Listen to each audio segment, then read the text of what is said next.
Assalamualaikum warahmatullahi wabarakatuh. Waalaikumsalam warahmatullahi wabarakatuh. Selamat pagi Bapak Ibu guru semua. Semangat hari ini ya. Semangat. Ya. Kabarnya ini juga baik semua ya. Ada yang sedang galau? Enggak ya? Ada. Pak Maul. Yang apa Pak? Oh, aku belum sarapan. Oh, belum sarapan. Ya, jadi Bapak Ibu sebelumnya terima kasih karena sudah meluangkan waktunya untuk mengikuti kegiatan saya yaitu diseminasi budaya positif. Sebelumnya, perkenalkan nama saya Anik Supriyati. Saya adalah calon guru penggerak angkatan 9 Kota Semarang. Ya, jadi nanti di sini saya akan mentransfer atau berbagi ilmu selama saya belajar atau mendapatkan ilmu di program guru penggerak. Ngerti ya?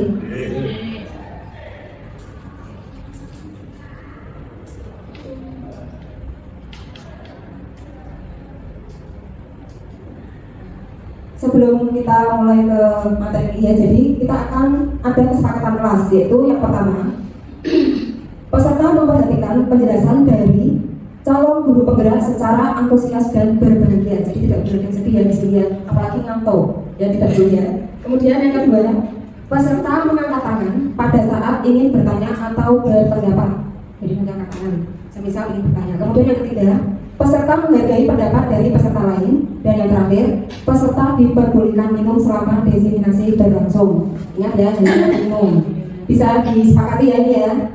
Diterima sepakat kelas kita? Kemudian tujuan dari diseminasi ini yaitu yang pertama, calon guru penggerak berbagi ilmu selama mengikuti program guru penggerak. Kemudian yang kedua, rekan guru di SMK Ibu Kartini Semarang mendapatkan ilmu mengenai budaya positif di sekolah. Alur kegiatan. Ya, yang pertama ada pembukaan 5 menit, kemudian ada doa 5 menit. Yang ketiga ada ice breaking, kemudian 4 ada diseminasi. Yang kelima ada tanya jawab, 6 refleksi, ketujuh penutup, dan yang terakhir itu yang paling disukai sama Pak Bayu ya, foto bersama. Ya tadi udah selfie ya Pak Bayu ya. Jadi baik Bapak Ibu, sebelum kita lanjutkan acara, mari kita buka, kita berdoa dulu sesuai dengan agama dan kepercayaan kita masing-masing. Berdoa, disilakan. Selesai. Terima kasih. Kemudian menjadi acara ketiga yaitu ice breaking. Ya, jadi kita nanti mencoba menyemangati diri sendiri, yaitu nanti ice breakingnya yang pertama silakan menyebutkan nama lengkap Bapak Ibu semuanya. Kemudian satu-satu ya nanti ya. Yang kedua nama beken. Contohnya kalau Pak Suryo, Pak Uyo gitu nama bekennya ya. Kemudian yang ketiga, contohnya hal atau sifat baik yang panjenengan miliki. Ya satu contoh ya, satu-satu ya. Bisa dimulai dari kepala nanti. Satu-satu contohnya nih ya. Halo, perkenalkan nama saya Ani Supriyati. Nama beken saya Ani. Sifat baik saya adalah saya orangnya empati atau tidak tegaan. Jadi itu ya. Yang seperti ya. Itu kan yang punya kita, karena lainnya tahu bahwa kita baik kan kita. Ya contohnya Pak Suryo mungkin sifat baik saya gampang menjinakkan dari wanita. Mungkin ini seperti itu. Terus Pak Bayu, ya menurut Pak Suryo gitu loh. Oke, silakan mulai dari kalian.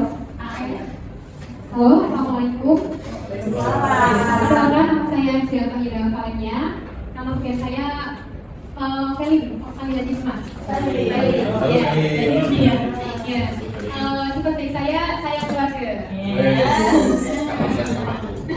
Pengen keluarga ternyata. Selamat pagi Bapak dan Ibu. Perkenalkan nama saya Ibu Diabrami, nama bekennya Hayu. Dia kemana? Itu khusus saja Pak. Oh, Nama tengahnya. Kemudian sifat baik saya sama seperti Valen, saya keluarga. Sekarang saya suami juga. Saya kakak kelas.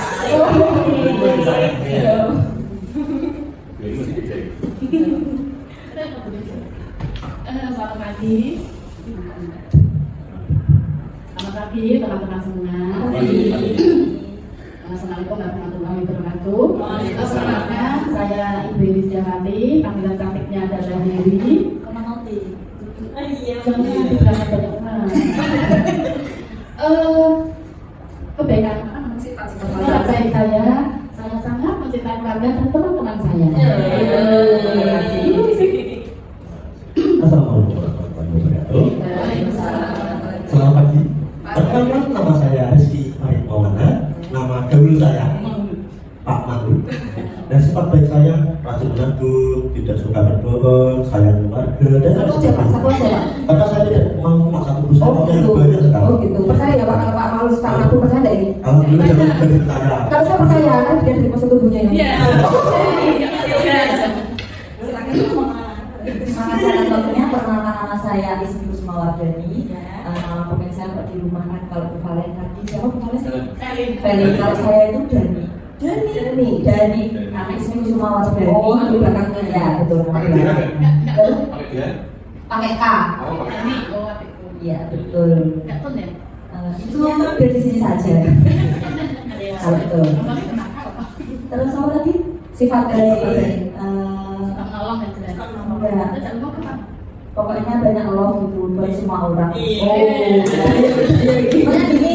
gini semua. Terima kasih. Selamat pagi Bapak Ibu. Perkenalkan nama saya Islam Suryo Nugroho. Nama lainnya teman-teman panggilannya aku ya. Itu katanya dari siswa ya. Untuk sikap baik saya, sifat baik saya bijaksana.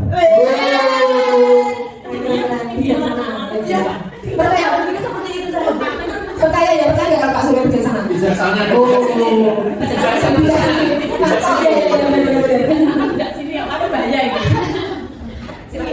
Assalamualaikum warahmatullahi wabarakatuh. Selamat pagi semuanya. Perkenalkan nama saya Nurul Yuni. Biasa dipanggilnya Bu Ayun. Tapi kalau nama panggilan lain ya di rumah ada yang manggilnya Yuni, ada yang manggilnya lain-lain. Oh, saya. Betul. Kemudian sifat baik saya sayang anak, sayang keluarga, sayang semuanya. Terima kasih. Satu saluan saya ibu. Terima kasih Bu Ani. Selamat pagi teman-teman semuanya. Assalamualaikum warahmatullahi wabarakatuh. Nama saya Bayu Andoro, bisa dipanggil Pak Bay. Ya, sifat baik saya itu suka mendengarkan. Nah, ini yang perlu ditingkatkan untuk bapak-bapak ya, terutama di kalangan yang sudah punya istri supaya bisa mendengarkan, karena ini mendengarkan sangat mahal. Betul Itu luar biasa. Jadi kalau kita sebagai bapak-bapak itu harus bisa mendengarkan. Tidak usah bisa memberikan solusi, tapi bisa mendengarkan. Betul. Itu Bu Ani, terima kasih semuanya. Kita punya sifat baik yang luar biasa. Ini saya fokus apa? Agak penasaran sama Pak Baju kita. Kenapa Pak? Suka mendengar. Suka mendengarkan, nanti akan kita bahas di sesi berikutnya ya. Oh. Karena kalau seperti kita bahas lebih dalam lagi, hasilnya Bu Ani tidak akan sampai. Nah itu kan kalau kita lihat ya. Ya, betul sekali. Oke, kita lanjutkan ya. Terima kasih Bapak Ibu semuanya untuk speakingnya. Tepuk tangan buat kita semua. Ya, jadi untuk yang berikutnya yaitu keempat, destinasi atau kegiatan ini itu nanti akan kita lewati. Yang pertama ada perubahan paradigma belajar, kemudian ada disiplin positif, yang ketiga ada motivasi perilaku manusia, yang keempat ada kebutuhan dasar, yang kelima posisi kontrol restitusi, yang keenam keyakinan keras, dan yang ketujuh segitiga restitusi. Ya, kita beranjak ke yang nomor 4. Nah, ini ada sedikit permainan ya. Jadi perubahan paradigma belajar. Mari bermain ya, cobalah buka. Aturan mainnya, ini pas ya lengkap ya, 8 ya. Aturan mainnya, 1, berpasangan dengan rekan guru di sampingnya. Ya, ya cocok. Kemudian yang kedua, semua peserta mengepalkan tangan. Ini ya, semua peserta mengepalkan tangan. Kemudian bayangkan bahwa di kepala tangan Anda terdapat benda yang paling berharga untuk Anda. Oh, di paling berbentuk berharga untuk Anda. Kemudian yang keempat, tugas rekan Anda adalah mencoba dengan segala cara untuk membuka kepala tangan tersebut. Tapi diraih kopi yang salah. Ya. Kemudian yang kelima, lakukan secara bergantian. Silakan. Ayo silakan. Ya silakan. Salah satu gantian. Yang kalah berarti yang mulai. Yang kalah berarti 1, 2, 3. Jadi kan dua saya dulu. Untuk menentukan. Ya, contohnya Pak Surya. Coba membuka tangan Pak Surya. Pak Surya bayangkan bahwa itu benar-benar berharga untuk Pak Surya. Apa saya lepaskan dulu? Iya, boleh tidak sampai dari juga tidak apa-apa. Selalu dibuka juga tidak apa-apa, tapi dia punya prinsip untuk tidak bisa. Oke, saya kasih waktu ya. Silakan dimulai untuk orang yang pertama. Satu dulu di sini, siapa dulu ya? Silakan di sini meraih Pak Surya dulu. Oh, gini ya. Oke. Tunggu siji. Tak jasuk. Oh, Iya, iya, iya, iya. Oke, oke. Ya, gantian nanti. Oh, kita juga sama. Kalau bisa gantian, belum. Udah, gantian. Bertiga untuk pembuka. Lanjutnya Gantian. Ini apa? Pak Surya ya. Pak Surya yang itu merayu. Pak Surya keluarkan jurus malu Pak Surya. Saya bilangnya itu mengeluarkan jurus malu dalam arti merayu, bukan memaksa loh, memaksa dalam arti sampai saya mau buka ya. Saya Kita kan apa itu bukan Mbak Dewi. kesempatan terkenal. ya sudah gantian Pak. Sudah gantian. Oke. Biasa menebak orang berarti. Udah gantian orang yang kedua ya sekarang. Udah Pak, bisa sudah. Oh, udah ada gini kok. Ini tegas nih. Kalau nggak dibuat semakin lama sama Michael loh. Dilarang memaksa. Ini tegas kalau nggak dibuka semakin makanya dibuka.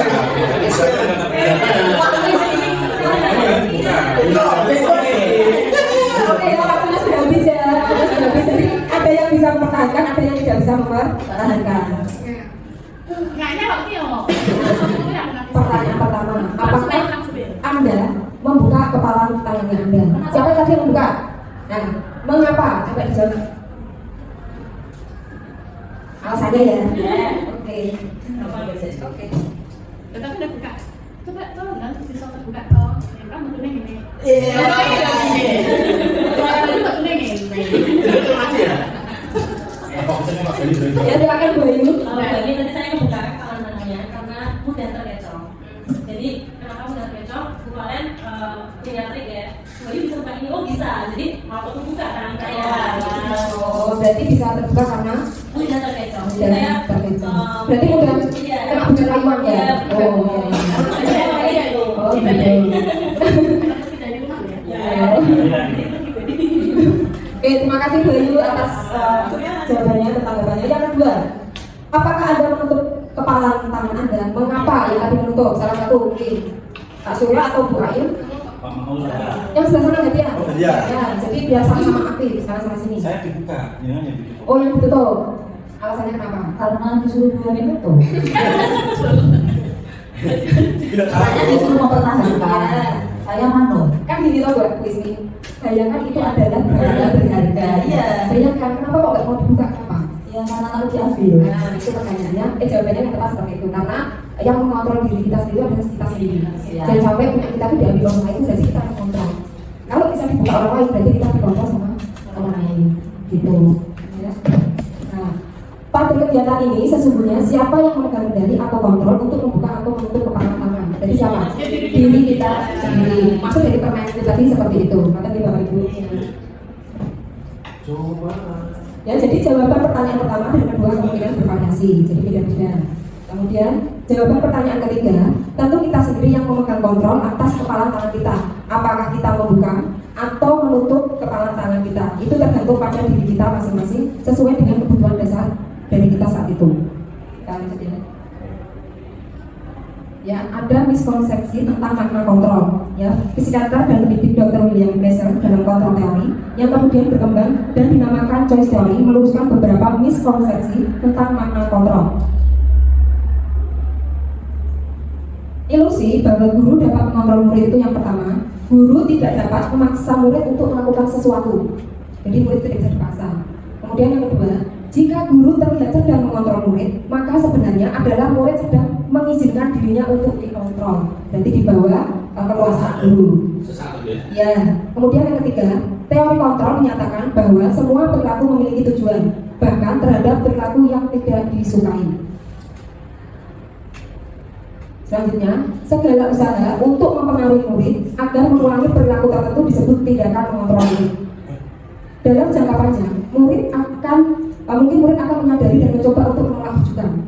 Ya misalnya ada salah satu murid yang sering disuruh atau dimintai tolong, atau mungkin apa murid tersebut atau murid A. Lama-lama murid tersebut merasa bosan. Aku kok dikongkong terus, aku yang disuruh terus. Pasti ada rasa seperti seperti itu. Kemudian atau bisa jadi murid akan ketergantungan terhadap guru untuk berusaha. Ya, jadi karena merasa ketergantungan, kemudian murid tersebut akan yaudah nyaman-nyaman saja di bawah kontrolnya guru. Masih lanjutannya ya, tindakan ini termasuk mengontrol murid menuju identitas gagal. Jadi apabila bapak ibu guru kok merasa bisa mengontrol siswa, itu justru malah tindakan yang gagal. Jadi biarkan siswa juga mengontrol diri sendiri. Kemudian yang terakhir, murid belajar untuk merasa buruk tentang diri mereka. Karena dikontrol dengan apa? Guru, akhirnya siswa itu akan merasa tidak percaya diri. Oh enggak, aku salah ya, dan ini benar apa ya. Jadi akan ada pemikiran-pemikiran seperti itu. Selanjutnya, orang dewasa memiliki tanggung jawab untuk membuat murid berbuat hal-hal tertentu. Berikutnya, menurut orang dewasa, selama tindakan itu menghasilkan hasil yang baik, maka tindakan memaksa akan terus dilanjutkan. Karena merasa baik yang menurut kita sebagai guru, merasa itu baik-baik saja, ya kita lanjutkan. Seperti itu, tanpa melihat bahwa siswa tersebut mau apa tidak, ikhlas apa tidak. Kemudian, padahal perilaku memaksa tidak akan efektif untuk jangka panjang dan kemungkinan akan terbentuk hubungan permusuhan. Jadi bisa jadi akan terjadi permusuhan. Contohnya, saya suka sama salah satu siswa A. Mungkin siswa B akan merasa kok siswa terus ya sendiri minta tolong. Jadi akan terjadi permusuhan antar siswa. Yang kedua, ada disiplin positif ya, Diana Gosen dalam bentuknya. Dalam bukunya Restoring School Discipline yaitu 2001 menyatakan bahwa disiplin diri dapat membuat seseorang menggali potensinya menuju kepada sebuah tujuan mulia, sesuatu yang dihargai dan bermakna. Dengan kata lain, disiplin diri mempelajari bagaimana cara kita mengontrol diri dan bagaimana menguasai diri untuk memilih tindakan yang mengacu pada nilai-nilai yang kita hargai agar tercapai tujuan mulia yang diinginkan. Itu yang dimaksud disiplin positif. Nilai-nilai kebajikan universal, yaitu mungkin Anda menjadi guru yang baik harus menuntun murid untuk memiliki nilai-nilai kebajikan universal. Nilai-nilai kebajikan adalah sifat-sifat positif manusia yang merupakan tujuan mulia yang ingin dicapai setiap individu. Itu adalah nilai-nilai kebajikan universal. Contohnya ya, itu kita mengarah ke profil pelajar Pancasila atau P5 yang sering kita terapkan di P5, yaitu yang pertama itu adalah beriman, bertakwa kepada Tuhan Yang Maha Esa dan berakhlak mulia. Kemudian yang kedua ada kebinekaan global. Yang ketiga ada bergotong royong, keempat kreatif, kelima bernalar kritis dan mandiri. Ini mungkin bapak ibu guru sudah hafal ya ini ya. Nah, ini salah satu yang proyek nilai-nilai kebajikan. Mungkin nanti bisa dibaca sendiri. Kita lanjutkan yang next. Motivasi perilaku manusia. Diana Gosen dalam bukunya yaitu menyatakan ada 3 perilaku manusia. Yang pertama, untuk menghindari ketidaknyamanan atau hukuman. Itu biasanya ya. Kemudian yang kedua, untuk mendapatkan imbalan atau penghargaan dari orang lain. Yang ketiga, untuk menjadi orang yang mereka inginkan dan menghargai diri sendiri dengan nilai-nilai yang mereka percaya. Lanjut. Untuk menghindari ketidaknyamanan atau hukuman, itu ada tingkat rendah dari motivasi perilaku manusia. Tingkat rendah ya ini ya. Pertanyaan yang sering terucap, apa yang terjadi jika saya tidak melakukan itu? Apa yang terjadi ya, masih kurang percaya dalam arti kok efeknya apa ya, akibatnya apa ya. Itu biasanya ada di pemikiran kita, ada perilaku manusia terjadi. Kemudian mereka sedang menghindari permasalahan dan berpengaruh secara fisik maupun psikologis. Jadi menghindari masalah itu termasuk motivasi perilaku rendah manusia. Motivasi bersifat eksternal, dari luar, bukan dari diri kita sendiri. Next ya. Untuk mendapatkan imbalan atau penghargaan dari orang lain, itu masuknya satu tingkat di atas motivasi yang pertama yang kita bahas. Apa saja? Ya, pertanyaan yang sering terucap, apa yang saya dapatkan apabila melakukan itu? Jadi pampre, ya, nanti apa yang kita dapatkan tahu. Kemudian, menurut mereka mendapatkan pujian itu penting dan berkualitas bagi mereka. Berikutnya, motivasi bersifat eksternal, ada pada diri sendiri. Jadi, apa ya? Lebih dalam pikiran kita, bukan karena orang lain. Untuk menjadi orang yang mereka inginkan dan menghargai diri sendiri dengan nilai-nilai yang mereka percaya. Ini masuk ke saya akan menjadi orang seperti apa jika saya melakukannya. Kemudian motivasi bersifat internal sama kayak tadi ya yang kedua ya. Seseorang akan memiliki disiplin positif. Ini kita lanjutkan, kita akan berliterasi mengenai sebuah pernyataan ya. Sebagai seorang guru, saat Anda hadir mengajar di kelas tepat waktu, motivasi apa yang mendasari tindakan Anda? Apakah Anda datang tepat waktu karena tidak ingin ditegur oleh atasan Anda dan kemudian mendapatkan surat peringatan atau menghindari ketidaknyamanan dan hubungan? Atau Anda ingin mendapatkan ujian dari atasan Anda dan mendapatkan penghargaan sebagai karyawan atau guru berprestasi? Ya, atau mendapatkan imbalan atau penghargaan dari orang lain, atau Anda ingin menjadi orang yang menghargai waktu, menghargai diri Anda sendiri sebagai teladan bagi manusia, bagi murid-murid Anda, karena Anda percaya tindakan Anda sebagai guru akan dicontoh oleh murid-murid Anda, atau menghargai nilai-nilai dari diri sendiri. Ya, pertanyaannya, manakah motivasi yang paling kuat mendasari tindakan Anda, atau bahkan kombinasi dari dua motivasi, atau bahkan ketiga-tiganya? Mungkin ada yang ingin menyampaikan pendapat? Jadi, silakan berdiri. Sebagai guru, saya pribadi tertarik sekali dengan pernyataan tersebut. Yang pertama, berbuat baik itu tidak harus mengingat atau bermotivasi biar dapat reward dari atasan. Itu saya tidak setuju. Berbuat baik yang tadi dinyatakan bahwa kalau guru itu datang lebih awal, lebih rajin, itu menurut saya adalah suatu kewajiban karena guru adalah cermin murid. Jadi yang terakhir itu yang sangat saya setuju sekali. Jadi kalau kita jadi seorang guru itu tidak bermotivasi bahwa atasanku nanti biar saya dapat nilai baik, dapat pangkat, dapat ini, itu no kalau saya. Jadi tetap kewajiban seorang guru adalah satu memberikan teladan yang terbaik bagi murid-muridnya. Itu terima kasih. Oke, terima kasih Bu Iri. Ya, saatnya jam kelima dimulai. It's time to begin the fifth lesson. Ya, jadi yang ketiga nih, menghargai diri sendiri, lebih menghargai diri sendiri nih, menjadi teladan untuk murid-muridnya nih. Oke, pernyataan berikutnya. Iva kurang menguasai pelajaran matematika, sehingga pada saat pelajaran tersebut berlangsung, dia lebih banyak berdiam diri atau menggambar di buku pelajarannya. Pada saat guru matematikanya Pak Seno menanyakan pertanyaan Iva menjadi gugup dan tak sengaja menjatuhkan tasnya dari kursi, serta tiba-tiba menjadi gagap pada saat berupaya menjawab. Seluruh kelas pun tertawa melihat perilaku Iva yang bicara tergagap dan terkejut tersebut. Pak Seno pada saat itu membiarkan teman-teman Iva menertawakan Iva yang tergagap dan malu luar biasa, dan malahan minta Iva untuk maju ke depan dan berdiri di depan kelas sambil menunjuk hidungnya sendiri ya, karena tidak bisa menjawab pertanyaan Pak Seno. Kelas makin gaduh dan anak-anak pun tertawa melihat Iva di depan kelas memegang kunci hidungnya. Pertanyaan pertama nih, apakah Anda setuju dengan tindakan Pak Seno terhadap Iva? Mengapa? Mungkin siapa yang mau mencoba menjawab? Pak Suryo atau Pak Bayu atau Bu Ayu? Monggo, mencoba. Boleh? Mary? Dengan kejadian tadi Iva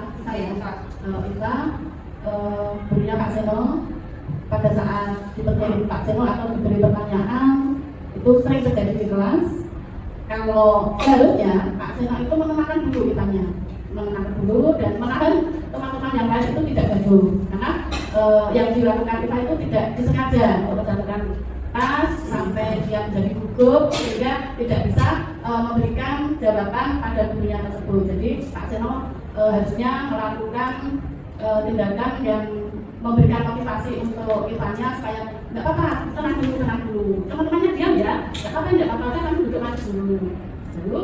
Mungkin sudah baik kondisi psikologisnya, tadi kan pasti gagap gitu, psikologisnya langsung aku begini macamku, itu semakin buruk di psikologisnya kurang tersebut. Jadi kalau saya jadi Pak Sena ya tenangkan dulu Ivanya, duduk dulu yang nangis, sudah kondisi baik baru mungkin pertanyaan berikutnya dilontarkan ke Ivanya. Terima kasih Bu Iri. Jadi tidak setuju ya Bu Iri, tidak setuju dengan alasan bahwa harusnya didiskusikan. Ya, kenapa kok Iva tidak mau memperhatikan pelajaran matematika tadi? Pertanyaan kedua, menurut Anda tindakan Pak Seno terhadap Iva adalah sebuah hukuman atau konsekuensi? Mengapa?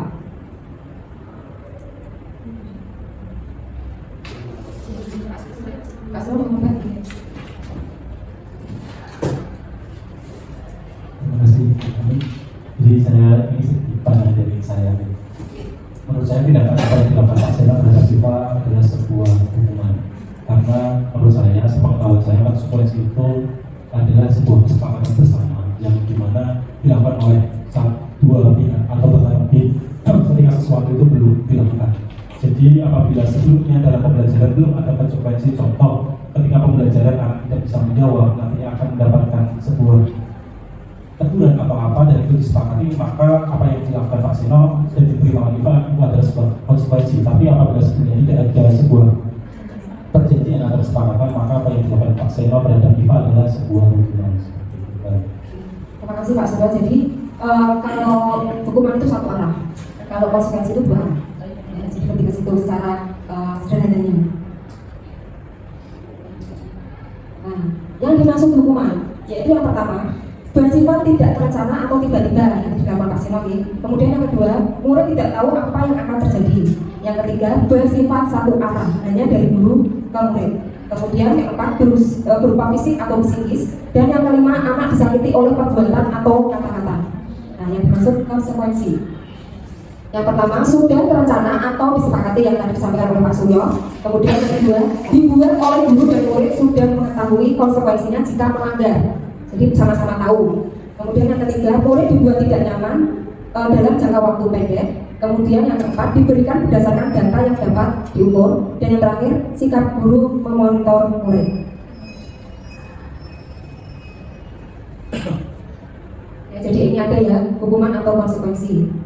Mencatat 100 kali di dalam buku kalimat, saya tidak akan terlambat lagi karena terlambat ke sekolah. Itu hukuman atau konsekuensi?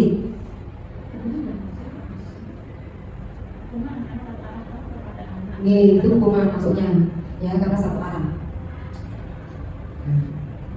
Kemudian murid diminta bertelanjang kaki sepanjang hari karena tidak menggunakan sepatu warna hitam sesuai peraturan sekolah.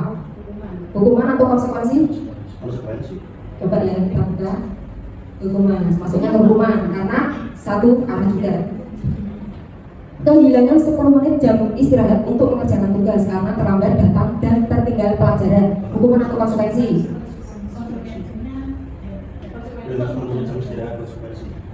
Kita buka konsekuensi ya, karena dia tidak mengerjakan tugas, itu kan salah dia, makanya dia kehilangan 10 menit jam istirahat.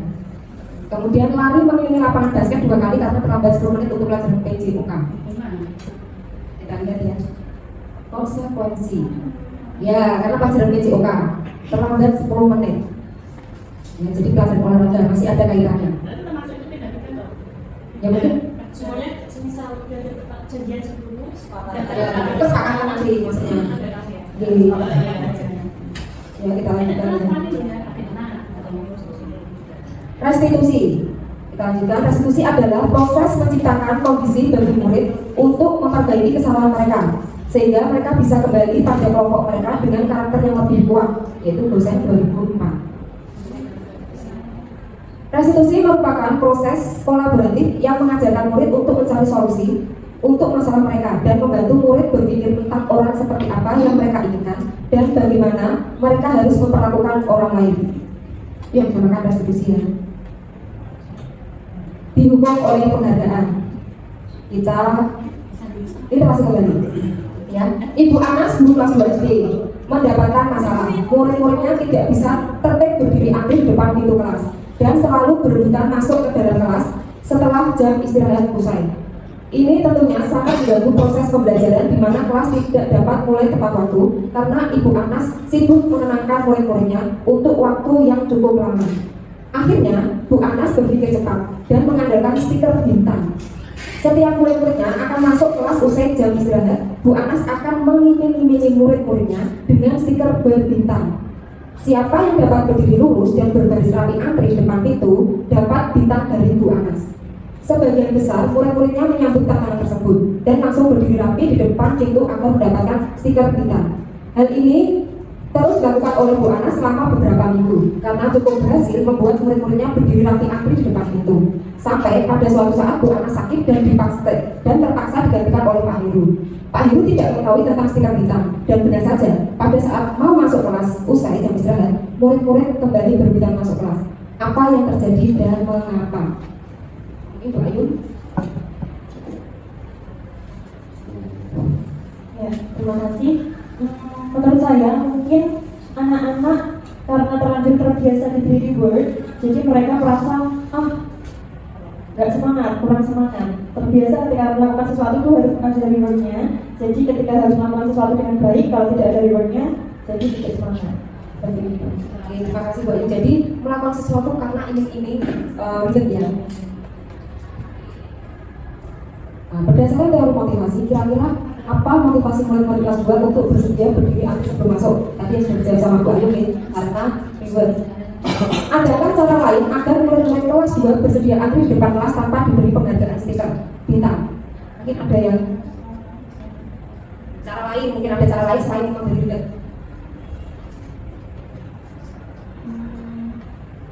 Bu Ismi? Mungkin? Bu Valen? Oke, Pak Maun.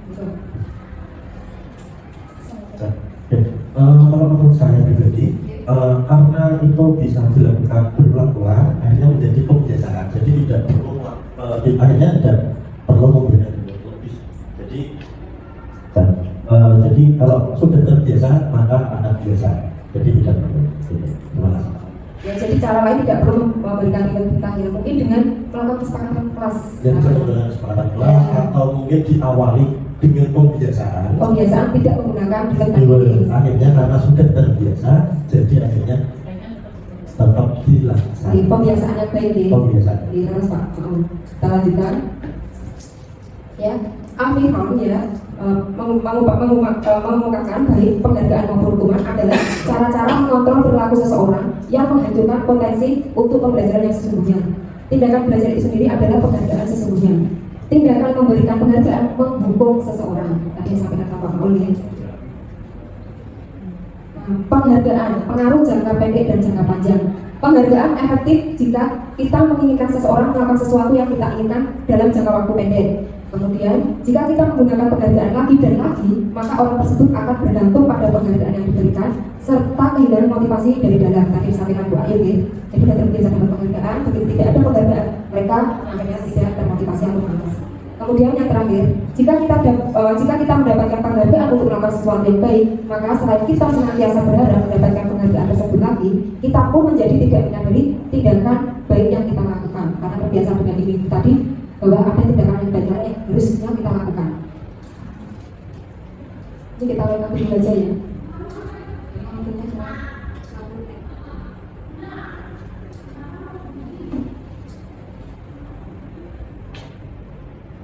Oke, selanjutnya yaitu kebutuhan dasar manusia. Ibu Anggar, guru wali kelas 2A di SD Pelita Hati, sedang bingung menghadapi ulang salah satu murid di kelasnya, Doni.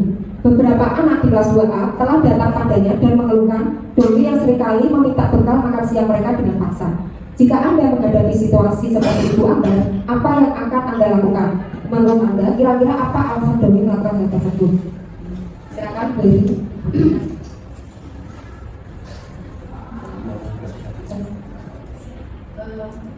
Menurut saya, bebas itu kan paham sekali kalau ini bebas SD ya. Itu bebas SD. Bebas itu paham sekali dengan perilaku satu persatu anak. Mungkin pertama yang dilakukan oleh Bu Anggar itu adalah satu menanya baik-baik. Kedua mungkin konsultasi sih dengan orang tuanya. Apakah diberi bekal atau orang tuanya sibuk atau apapun itu kita konsultasikan. Kalau memang tidak ya guru kelas saya tadi memohon atau menghimbau ini anak yang mungkin diceritakan adanya adalah sering minta punya teman-temannya. Yang kedua mungkin sedikit diberikan suatu pada doninya itu, nah kamu nggak boleh minta teman-temanmu, nanti besok kamu akan dibawakan bekal oleh mama kamu sendiri. Jadi besok lagi nggak boleh ya. Jadi tidak akan menyakiti. Yang namanya doni tadi tidak tersakiti dengan penolakan temannya. Lalu mungkin secara klasikal teman-temannya diberi pemahaman bahwa kalau punya sesuatu ya berbagi, tapi tidak dibagi semua. Dan teman-temannya ya tahu diri, ya kita jangan semua. Mungkin itu banyak. Terima kasih Bu Iri. Jadi lebih berkomunikasi sama orang tuanya, kemudian menyampaikan ke siswa lain bahwa memberi itu adalah hal yang baik. Menyampaikan juga ke Doni bahwa meminta pun harus ada izinnya. Kalau diizinkan ya boleh, tapi kalau tidak izinkan jangan memaksa. Itu Bu Iri. Kebutuhan dasar manusia itu ada bertahan hidup ya, ada penguasaan, kasih sayang dan rasa diterima, kesenangan dan kebebasan. Pada kasus Doni tadi termasuk apa kira-kira? Bertahan hidup bisa karena apa? Karena dia ingin lapar, termasuk bertahan hidup. Kalau dia nggak makan sakit atau mungkin bisa meninggal. Nah, kebutuhan bertahan hidup adalah kebutuhan yang bersifat fisiologis untuk bertahan hidup, misalnya kesehatan, rumah, dan makanan. Tadi yang Doni butuhkan yaitu makanan. Nah, dalam kasus Doni di atas, apabila jawaban Doni ketika ditanya oleh Ibu Ambar adalah karena ia lapar dan orang tuanya tidak membawakan bekal makan siang, maka kebutuhan dasar yang sedang berusaha dipenuhi oleh Doni adalah kebutuhan untuk bertahan hidup.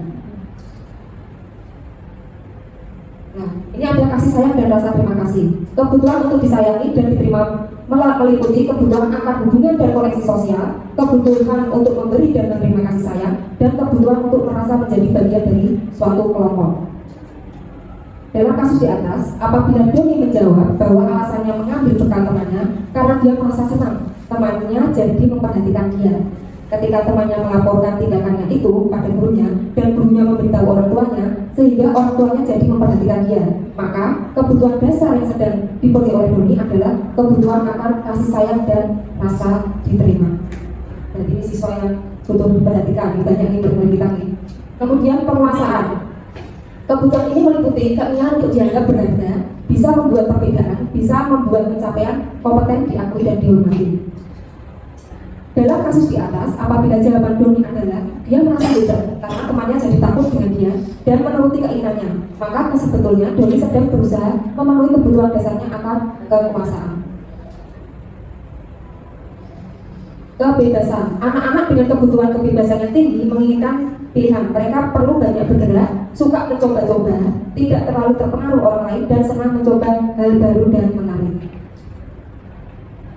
Bila jawaban Doni dalam kasus di atas adalah bahwa dia merasa bosan dengan bekal makanan yang dibawakan ibunya dari rumah karena ibunya selalu membawakan bekal yang sama, oleh karena itu dia ingin mencoba makanan teman-temannya yang beraneka ragam, maka Doni sedang berusaha memenuhi kebutuhannya akan kebebasan. Kesenangan. Anak-anak dengan kebutuhan dasar kesenangan yang tinggi biasanya ingin menikmati apa yang dilakukan. Mereka juga bisa berkonsentrasi tinggi saat mengerjakan hal yang disenangi. Mereka suka permainan dan suka mengoleksi barang, suka bergurau, suka melucu dan juga menggemaskan. Bahkan saat mereka bertingkah laku buruk, mereka masih terlihat lucu. Dalam kasus di atas, bila Doni menjawab bahwa ia melakukannya karena iseng saja dan ia menikmati ekspresi wajah teman-temannya yang kesal karena diambil makanannya, dan menurut dia ekspresi teman-temannya itu lucu, nah maka berarti Doni sedang berusaha memenuhi kebutuhannya akan kesenangannya. Itu yang jahil-jahil itu ya. Contohnya Pak Suryo ya seneng merugi sini tapi kok semua kita tambah gemes gitu. Nah, itu Pak Suryo sedang memenuhi kebutuhan kesenangannya. Ya, jadi seperti itu. Jadi kalau kita ya Bapak Ibu semua, kita lihat teman-teman sekeliling kita. Ya, apa yang sedang dipenuhi dia itu apa? Contohnya, kalau saya ke jadi enak makan, dan saya sedang bertahan hidup. Jadi seperti itu. Nanti bisa diterapkan pada diri kita. Itu sebenarnya gitu. Kita lanjutkan ya. Posisi kontrol restitusi yaitu ada penghubung, pembuat merasa bersalah, teman, pemantau atau manajer. Itu ada 5 gini.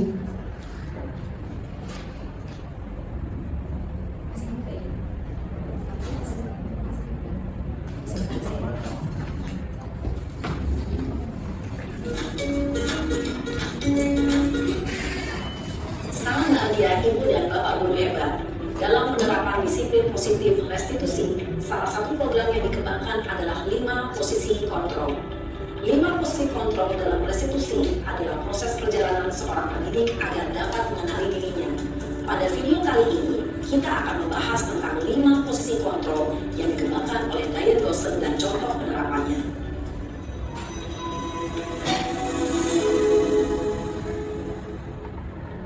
Posisi kontrol itu adalah 1. Posisi pemukul, 2. Posisi pembuat merasa bersalah, 3. Posisi teman, 4. Posisi pemantau atau monitor, dan 5. Posisi manajer. Untuk lebih memahami kelima posisi tersebut, mari kita saksikan kasus Naren yang terlambat hadir 20 menit di sekolah.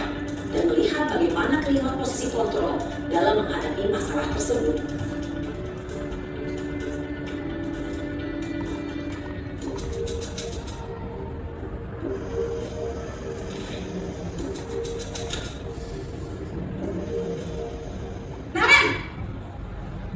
Sini kamu. Selamat pagi, Bu. Selalu terlambat. Kamu deh, pasti terlambat. Maaf, Bu. Saya... Apa? Apa coba? Alasan kamu apa lagi? Kapan sih kamu tidak terlambat? Malas sekali ya kamu jadi anak. Saya... Dasar pemalas. Gak kapok-kapok sih kamu. Sudah berapa kali terlambat? Sana, kamu keliling lapangan basket 2 kali. Kenapa saya harus keliling lapangan basket, Bu? Kenapa? Kamu melawan ibu. Berani-beraninya jawab. Sudah terlambat, masih berani jawab pula. Sekarang, keliling lapangan basket 5 kali sekalian. Biar kapok. Cepat. Pergi sana ke lapangan basket. Posisi penghukum biasanya berbicara dengan nada tinggi, menghardik, menunjuk-nunjuk, menyakiti, dan menyindir. Hukuman bisa berupa fisik maupun psikis. Ibu dan bapak guru hebat. Dampak yang terjadi pada murid ketika guru berada pada posisi penghukum adalah murid cenderung akan memberontak, bahkan menyimpan dendam.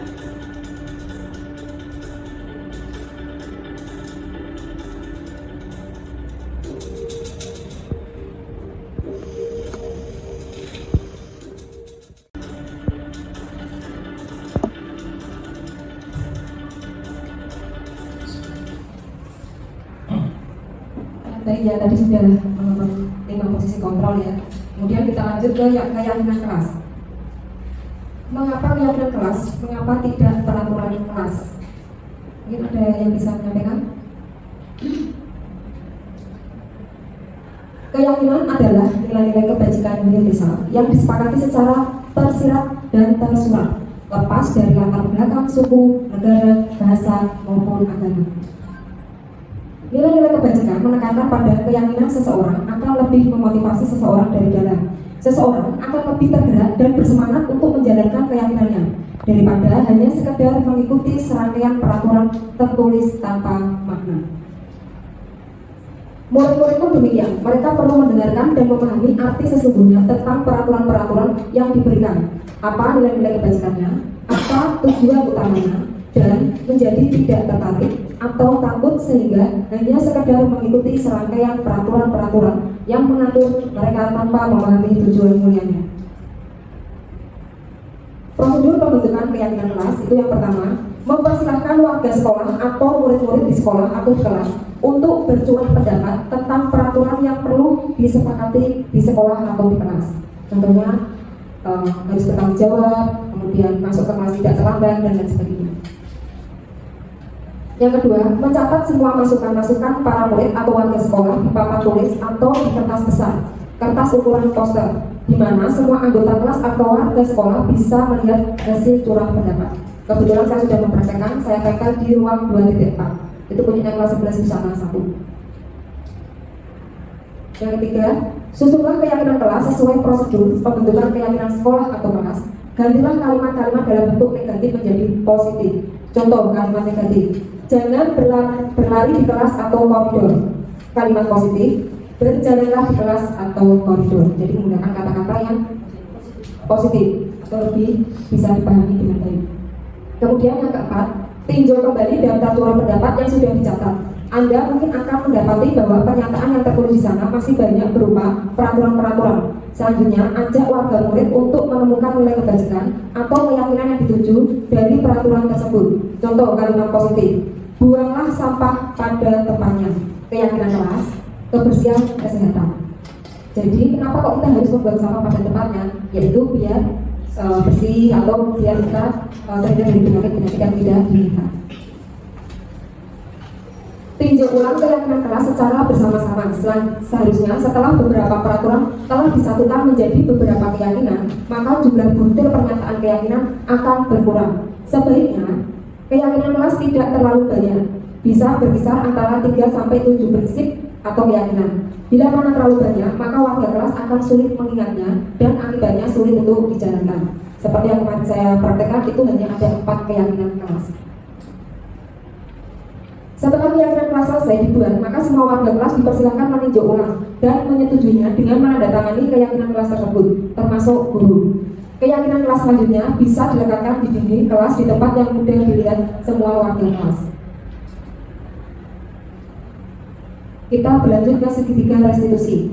Restitusi merupakan proses kolaboratif yang mengajarkan murid untuk mencari solusi untuk masalah mereka dan membantu murid berpikir tentang orang seperti apa yang mereka inginkan dan bagaimana mereka harus memperlakukan orang lain. Tulisan Gozan 1995. Langkah segitiga restitusi itu ada yang pertama, validasi tindakan yang salah.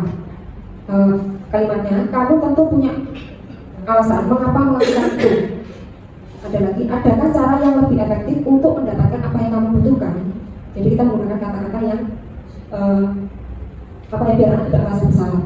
Kemudian menanyakan keyakinan kelas apa yang telah kita sepakati. Jadi yang tadi kita buat bisa menjadi acuan pada saat anak melanggar kesepakatan kelas. Kemudian kamu ingin menjadi orang yang seperti apa? Yang terakhir, menstabilkan identitas. Setiap orang pasti pernah melakukan kesalahan. Jadi kita tidak langsung menunjuk kamu itu salah, tapi kita memberi kata-kata yang lain yang lebih tepat, yaitu setiap orang pasti pernah punya kesalahan, termasuk saya. Dengan seperti itu. Kemudian kamu bukan satu-satunya yang pernah melakukan ini. Saya pun pernah. Itu mungkin sama-sama akan di posisi yang sama. Jadi murid akan lebih nyaman atau psikisnya tidak terganggu.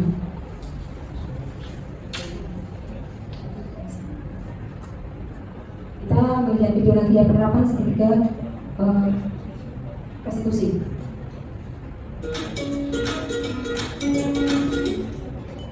Salam dan bahagia Ibu dan Bapak Guru hebat.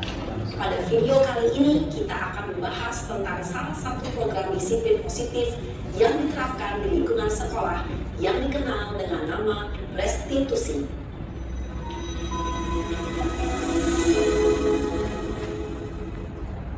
Restitusi dikembangkan oleh pakar pendidikan Diane Gosling berlandaskan pada teori kontrol Dr. William Blaser. Segitiga restitusi adalah suatu proses dialog yang dijalankan oleh guru atau orang tua agar dapat menghasilkan murid yang mandiri dan bertanggung jawab. Pada saat guru di posisi manajer, aspek yang dikembangkan pada murid adalah motivasi intrinsik, sehingga penanaman nilai-nilai kebajikan dapat tumbuh dan berkembang menjadi suatu kebiasaan positif yang akhirnya membentuk karakter murid. Dalam menerapkan segitiga restitusi, perlu diperhatikan beberapa hal, yaitu 1. Perilaku yang salah perlu dikaitkan dengan nilai-nilai atau keyakinan-keyakinan yang telah disepakati atau dituju. 2. Kesediaan orang yang melakukan kesalahan untuk memperbaiki masalah. 3. Pemecahan masalah sebisa mungkin relevan atau memiliki hubungan dengan masalah yang ada. 4. Usaha. Perlu adanya suatu usaha perbaikan dari pihak yang berbuat kesalahan. 5. Waktu. Perlu didedikasikan waktu dari pihak yang berbuat kesalahan. Tanyakan kapan akan mulai diberlakukan usaha untuk memperbaiki masalah. Dengan memahami struktur penerapan segitiga restitusi, diharapkan guru dapat menerapkan posisinya sebagai manajer dengan mengajukan pertanyaan-pertanyaan bermakna yang dapat membuat murid menjadi lebih percaya diri, bertanggung jawab, dan mandiri. Nah, Ibu Bapak Guru perlu tidak yang mengikuti ketiga tahapan dalam segitiga restitusi bergantung pada ringan beratnya suatu permasalahan. Misalnya, bila permasalahan tersebut ringan, maka tidak perlu dijalankan secara berurutan. Bahkan bisa semudah menanyakan apa keyakinan yang kita sepakati. Dengan menjalankan segitiga restitusi, dengan mengajukan pertanyaan-pertanyaan bermakna, diharapkan murid menjadi lebih kuat secara pribadi, dapat membuka wawasan murid agar dapat menyelesaikan permasalahannya sendiri, semakin percaya diri, mandiri, dan merdeka. Salam dan bahagia, Ibu Bapak Guru hebat. Nah, kita beralih ke sesi tanya jawab. Mungkin ada Bapak Ibu yang bertanya, atau mungkin berpendapat dalam arti mengungkapkan apa yang tadi sudah kita lihat di depan. Apa dulu mungkin? Ya, boleh. Baik. Dari saya menyimak materi yang Anda sampaikan memang sangat berguna dan bermanfaat bagi kita semua, terutama saya bisa mengerti tadi memahami mengenai materi yang sedikit dari restitusi. Kita bisa melihat dari sudut sisi siswa dan kita juga bisa melihat dari sudut sisi yang lain. Artinya kacamata kita buka. Terima kasih Pak. Terima kasih Pak Bayu. Selanjutnya. Terima kasih Bu Ani. Mungkin ini diskusi ya, jadi kita berdiskusi untuk apa ya, bukan masalah sih, untuk menghadapi sesuatu hal yang ternyata materi ini bagus untuk guru dan siswa. Kalau saya lihat dari apa materi tadi itu kan terfokus pada kelas, fokus kelas. Karena sepertinya itu kalau guru kelas adalah di SD ya, yang kita hadapi sekarang adalah di SMK. SMK itu apa ya, variatif, banyak apa ya namanya, heterogen, karakter dan sebagainya. Ini kita mungkin bisa diskusi seperti tadi yang ada di materi itu ada 5 posisi kontrol bagi guru. Guru kelas gampang, tapi kalau di SMK ini yang perlu kita diskusikan. Semua guru bisa jadi manajer, jadi diharapkan tidak menghukum, langsung saja bisa jadi manajer. Kalau manajer itu bisa memberikan suatu solusi dengan permasalahan siswa. Nah, kalau di sini ini kita diskusi deh nanti kedepannya bagaimana. Siapakah yang bisa memanage seperti itu? Misalnya kalau BKT bisa 500 ya gitu ya. Misalnya contohnya saja ini. Memang sudah banyak sih kita lakukan di BK. Contohnya Safira, Bukama, dan sebagainya. Saya berposisi langsung sebagai manajer di hadapan anak-anak. Tadi yang ini curhat masalah ini dan itu dan sebagainya, satu menenangkan, ini harus damai, harus dan sebagainya. Intinya anak itu supaya kedepannya menjadi baik dalam arti sukses di dunia ilmunya, sukses berteman, tadi yang ada tercukupi kesenangan dan sebagainya. Nah, kalau di sini ini kita perlu diskusi. Seminar seperti ini itu jadi sopoto. Langsung kita jadi manajer. Semuanya sambil terus. Pada kelas, atau BK, atau siapa? Ini kita perlu diskusi. Kalau guru kelas SD gampang lah, bisa kelas gurunya 1. Gurunya tengah berita ada perilaku ini paham dan langsung bisa jadi seorang manajer di kelas itu. Nah, kalau kita, monggo kita bisa belajar. Terima kasih. Terima kasih Bu Heri. Jadi kalau di SMK ini saya juga berpendapat nih. Kalau di SMK itu setiap permasalahan dilihat dari berbagai permasalahannya. Kalau masalah terlambat itu mungkin lebih ke BK atau kesiswaan. Tapi kalau ada kayaknya siswa bertengkar itu lebih ke wali kelas. Lalu jadi manajernya. Jadi kalau guru SD itu kan ada kelas dan kita punya wali kelas. Karena di SD itu guru kelas juga punya wali kelas. Ya. Tapi kalau di SMK itu kan kita punya wali kelas. Jadi wali kelas yang akan menangani menjadi manajer. Nah, kemudian kalau ada permasalahan siswa bolos di mata pelajaran contohnya Bu Isni PKN, itu adalah manajernya adalah Bu Isni karena dia sebagai guru mapelnya.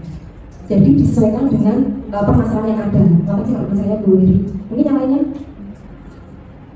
Jadi contohnya kalau di tempat saya itu kan ada yang pelajaran saya itu ada yang itu kelas lain ya, bukan anak saya.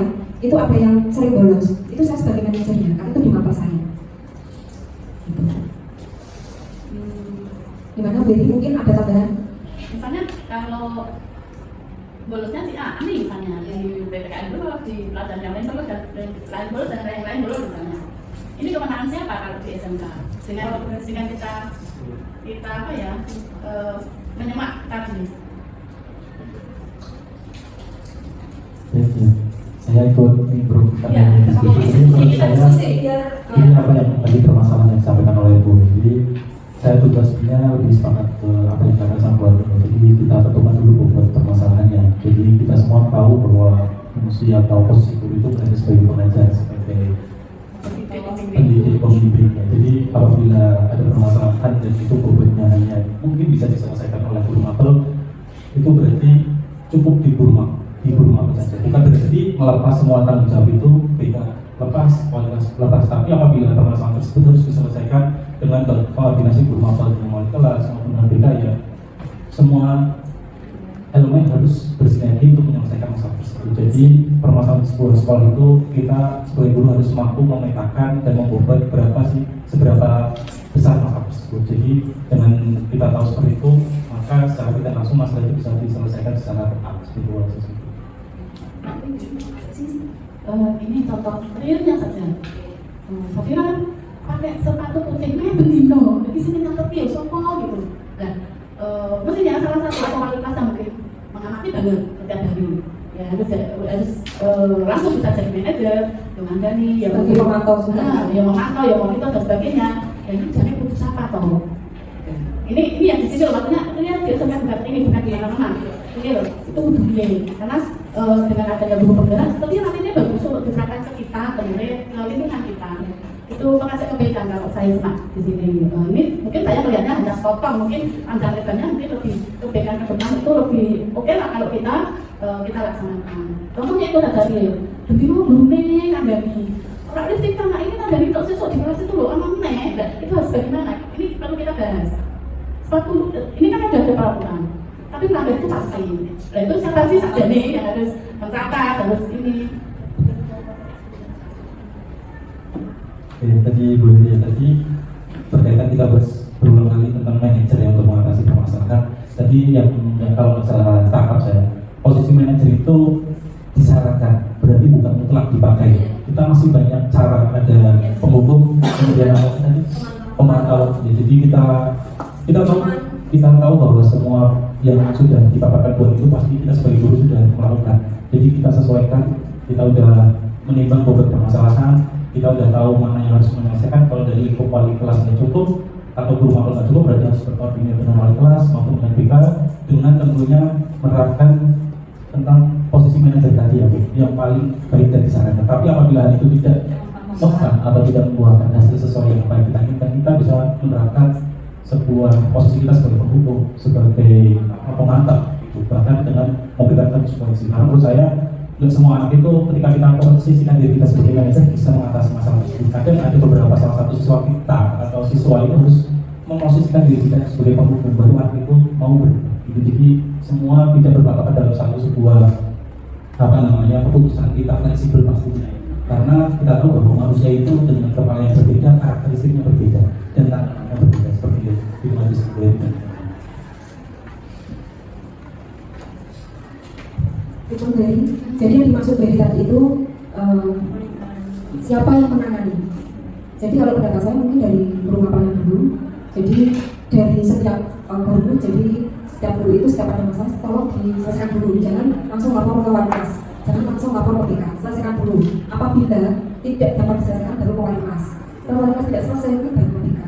Atau mungkin itu secara tuntutannya atau sebaiknya. Ya. Tapi selama ini ada apa ya, komunikasi terputus. Soalnya dengan ada penggerak ini kan kita gerakkan untuk yang terbaik. Nah, ini kita diskusi aja. Contohnya sering terlambat itu sering terlambat itu bagaimana toh? Itu kita perlu diskusi. Jadi kita keluar dari rumah ini dari beberapa bapak dan ibu ini punya apa ya, punya gambaran. Punya gambaran. Oh, enggak punya senjata bahwa kita terang terus ini orang mau dilok kita. Jadi harus ada yang menjadi manajer, seorang iso menjadikan anak itu berubah. Itu sudah sih di BK. Cuman kalau saya melihat realnya di sini ada yang putus komunikasi dengan wali kelas, kadang malah salah paham. Nah, ini kita luruskan nanti dengan adanya guru penggerak ini. Ini bagus untuk kedepannya. Karena selama ini kita kayak sebagai penghukum, lebih ke penghukum, apalagi kalau mengatasi anak-anak atau siswa yang terlambat. Sepatunya dilepas terus itu sebenarnya penghukum. Menurut Pak Surya itu kan membina OSIS ya. Karena saya nggak mau di lapangan itu terus menghukum canda, itu nggak akan selesai. Saya sampai dulu dari ini belum BK-nya apa itu kok belum benar deh. Tapi aku disuruh gitu. Ya harus punya ini, satu punya harga diri bahwa BK bukan itu. Oh telah ada laporan dari wali kelasnya atau tanya bu, setelah ini kelas sudah belajar oke, kolaborasi dengan orang tua dengan wali kelas. Itu tak neneknya tak oke, tapi yang jadi manajer itu sikap diam, tapi anak akan berubah. Tapi lihat ucapan Indonesia orang yakin mas apa? Masa begitu terus setiap hari. Lalu sepatu misalnya, masa kok seperti ayo tangan keluar pelan-pelan. Jadi tidak memalukan anak, tapi akan ada perubahan di siswa. Jadi masalah itu tidak dulu rame-rame selain pakai enggak. Jadi ini kok sering sekali oke lah punya kekerasan. Tapi yang sering itu sudah belum angel. Ayo kembali mungkin perlu kolaborasi dengan orang tua, dengan wali, dengan BK. Itu satu kesalahan kalau dengan sendirinya mau berubah, tidak dipaksa untuk copot sepatu, tidak perlu itu. Ini mungkin ada perubahan, karena guru penggerak adalah perubahan ke depan untuk baik untuk kita semua. Ya, untuk bergerak untuk berubah baik. Terima kasih Bu Lili. Jadi sebenarnya peraturan di sekolah itu mungkin berubah menjadi keyakinan. sekolah. Jadi ada dua kesepakatan antara guru dengan siswa, mungkin kesiswaan dengan siswa. Karena bedanya dengan siswaan. Karena kalau kesepakatan bukan ya, memutus aturan bukan oleh siswa juga. Itu ya. Kesepakatan berarti pernah ada kayak tanda tangan. Kalau begini harus. Jadi kalau kesepakatan itu ada bukti tanda tangan dari semua siswa, itu namanya kesepakatan. Kalau aturan itu hanya sekolah yang tanda tangan. Peraturan itu juga sanksi juga Ases ikut ambil buat peraturan tidak? Peraturan enggak? Sepatu harus hitam, ini harus hitam. Kalau itu suatu kesepakatan. Berarti namanya peraturan dulu. Belum ada kesepakatan. Belum ada kesepakatan. Jadi mungkin gini, untuk memulai perubahan itu memang tidak instan, itu memang butuh proses dan butuh kesadaran, butuh kesadaran dari setiap orang. Karena kalau contohnya dari gue ini seperti ini, belum tentu Pak Surya dengan seperti ini. Nah itu perlu sosialisasi dari sekolah. Kita mau seperti apa sih peraturannya? Keyakinan kelasnya mau seperti keyakinan sekolahnya mau seperti apa? Jadi sepakati bareng-bareng. Kalau hanya untuk sekedar maaf tujuan sama tugasnya senang dari sini itu nggak akan selesai. Jadi harus banyak komunikasi antar guru mapel, wali kelas, bahkan guru BK dan kesiswaan. Jangan hanya satu itu. Contohnya pernah ini banyak kejadian gitu. Jadi hanya wali kelas yang tahu, guru BK nggak tahu sampai kejadiannya krusial. Itu jadi pengalaman bagi kita saja bahwa kita tetap butuh kolaborasi dengan siapapun, entah itu guru mapel, entah itu wali kelas maupun guru BK, bahkan kepala sekolah. Karena satu lingkungan sekolah itu harus mempunyai budaya positif. Bukan hanya saya toh atau Pak Adi toh yang ikut guru penggerak. Kalau bisa semua yang ada di lingkungan sekolah itu sama-sama mempunyai budaya positif atau menjalankan budaya positif. Mungkin itu saja. Oke, mungkin ada yang lain lagi? Oke, karena waktunya sudah sudah. Oke, untuk refleksi silakan salah satu.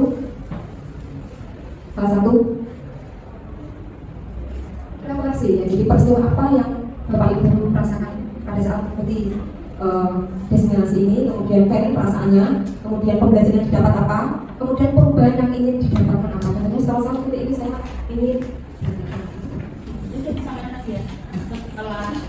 mungkin berdiri.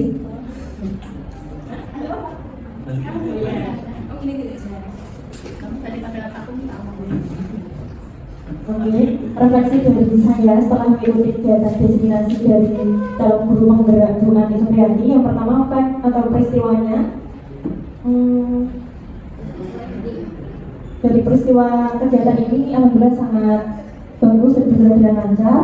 Feeling perasaan saya merasa senang, puas juga karena dengan adanya kegiatan ini tadi kita bisa berdiskusi dan menemukan solusi juga atas permasalahan yang kita hadapi.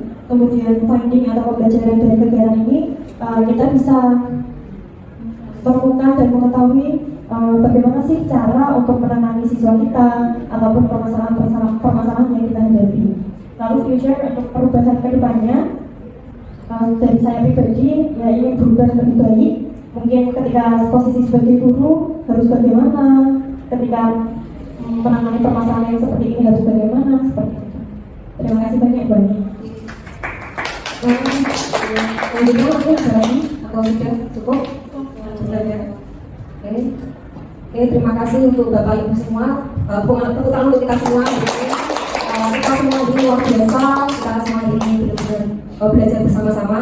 Dan terima kasih atas bantuan Bapak Ibu semua. Semoga dengan adanya kegiatan guru penggerak ini, baik saya maupun Bapak Adi, itu bisa membawa perubahan yang lebih baik lagi, bisa menggerakkan hati Bapak Ibu semua untuk ikut guru penggerak, sehingga kita sama-sama belajar atau menjadi bagian dari perubahan pendidikan yang ada di Indonesia.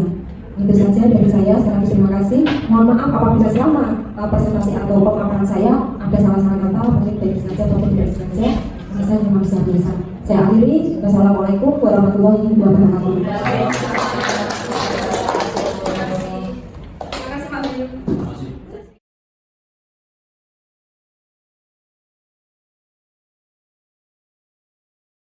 Assalamualaikum warahmatullahi wabarakatuh. Waalaikumsalam warahmatullahi wabarakatuh. Selamat pagi anak-anak. Pagi Bu. Bagaimana kabar kalian hari ini? Baik. Mungkin kondisinya masih kurang fit. Sehat semua ya. Ya. Jadi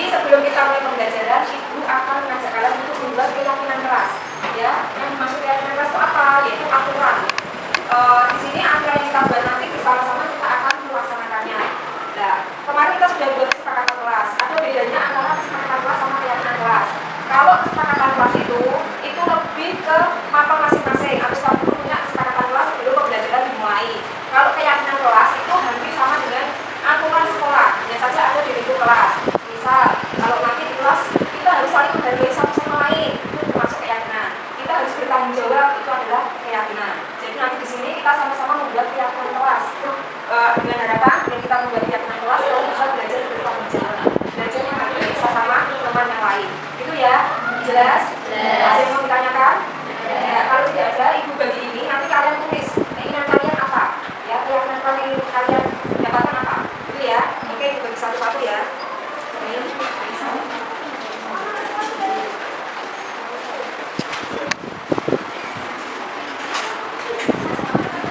Kalau yang sudah dapat, silakan langsung mengisi keyakinan kelas seperti apa yang ingin kalian wujudkan atau kalian harapkan. Ya, yang belum dapat.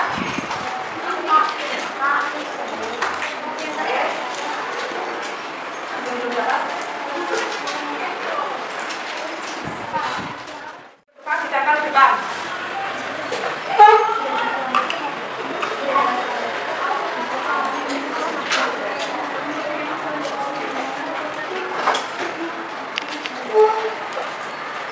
Yang sudah selesai boleh langsung ke depan.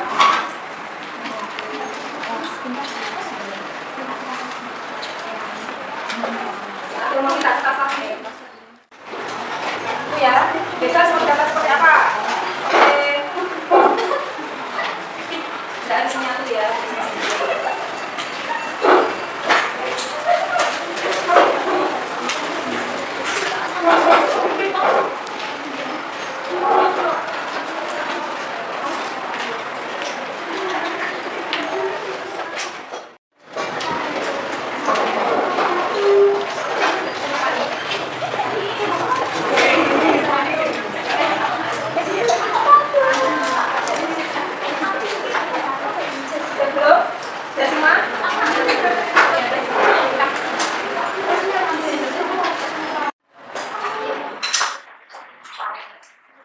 Sudah semua ya?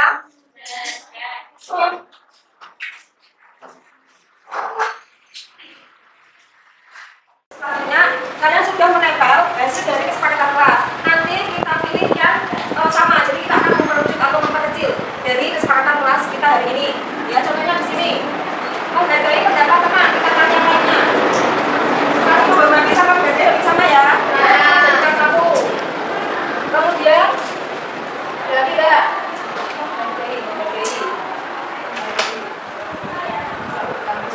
Ini ada kedua ya, kita taruh sini dulu.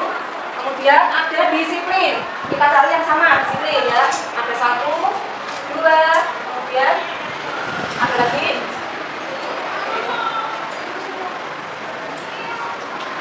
Disiplin. Ini ada nulis disiplin. Ya.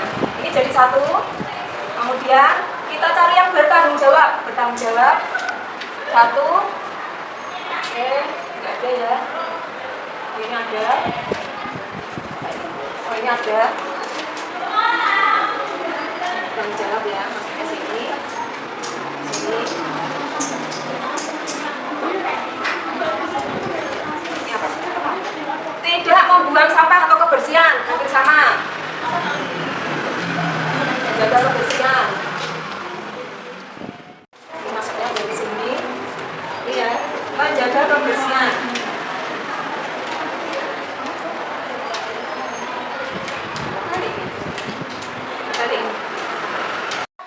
Saling menghargai dan saling tolong-menolong. Berarti masuknya ke pertama ya, saling menghargai. Kita buat di sini kesepakatan kelasnya. 1, saling menghargai.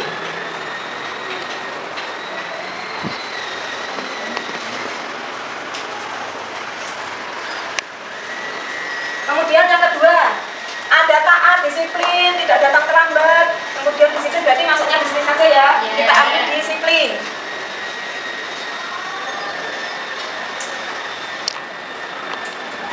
Kemudian yang keempat, bertanggung jawab, selalu bertanggung jawab. Kita ambil yang ketiga, bertanggung jawab.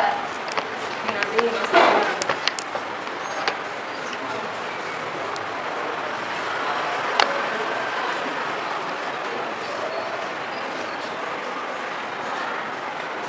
Yang keempat, ada kelas yang bersih, selalu membuang sampah pada tempatnya, menjaga kebersihan. Berarti kita ambil menjaga kebersihan. menjaga kebersihan kelas ya.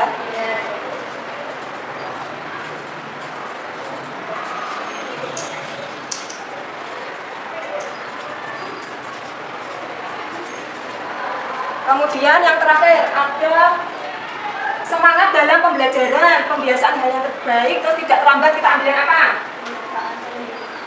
Pembiasaan hal yang baik.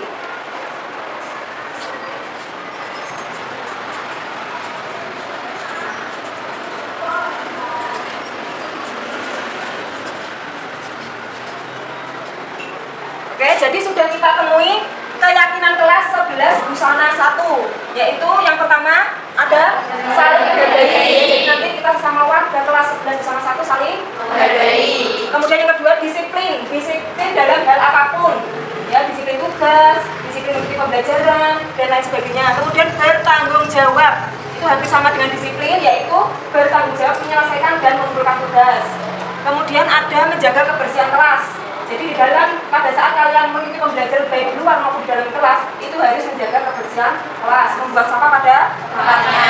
Kemudian yang terakhir ada pembiasaan hal yang baik, contohnya apa saja? Berkata yang baik, kemudian sopan santun, kemudian berpakaian juga yang rapi, gitu ya. Jadi sudah kita temui untuk keyakinan kelas 11 busana 1. Mungkin ada yang mau menambahi atau ada pertanyaan lagi? Tidak ada. Kalau begitu keyakinan kelas kita cukupkan sampai di sini ya. Oke, terima kasih untuk kelas 11 busana 1. Saya akhiri. Wassalamualaikum warahmatullahi wabarakatuh. Waalaikumsalam warahmatullahi wabarakatuh.